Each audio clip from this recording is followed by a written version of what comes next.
నిన్నటి దినం ఈ రాష్ట్ర ముఖ్యమంత్రి చంద్రబాబు నాయుడు గారు శ్రీకాకుళానికి పోయి అక్కడ ఒత్తి ముట్టించినారు. ఇక్కడ కడపలో వెళ్ళింది అది.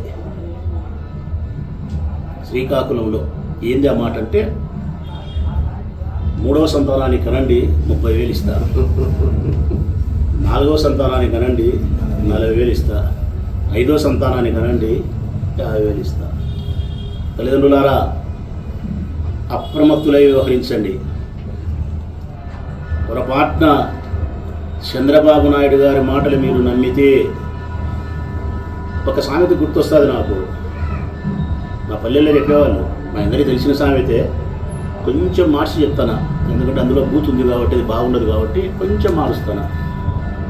మా పెద్దోళ్ళు చెప్పేవాళ్ళు ఎప్పుడు, వినకూడని వాని మాటలు విని ఇంట్లో గింజలు అమ్మాకురా అని చెప్పినారు. వినకూడని మాటలు, ఎవరి మాట అయితే వినకూడదో వాని మాట విని ఇంట్లో గింజలు అమ్మాకురా, చెడిపోతావు అని చెప్పినారు.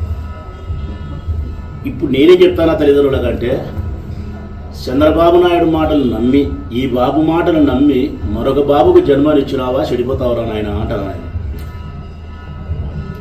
కారణం, 3వ సంతానం కలిగినప్పుడు 30,000 ఇస్తానని చెప్పిన ఈ పెద్ద మనిషి 3 ఇస్తాడు, మిగతా వాళ్ళకి ఇయ్యాడు.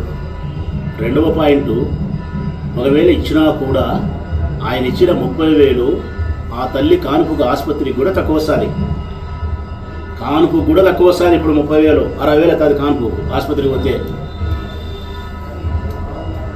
మరి ఆ రోజు తొలి రోజులు కానుపుకు ఉపయోగపడే 30,000 ఆ పిల్లోడు పెరిగి పెద్ద అయ్యేంత వరకు ఎవరు బాధ్యత తీసుకోవాలా అని అడుగుతా ఉన్నా నేను. వాని భవిష్యత్తు మాట ఏంటి అని చెప్తా ఉన్నా నేను.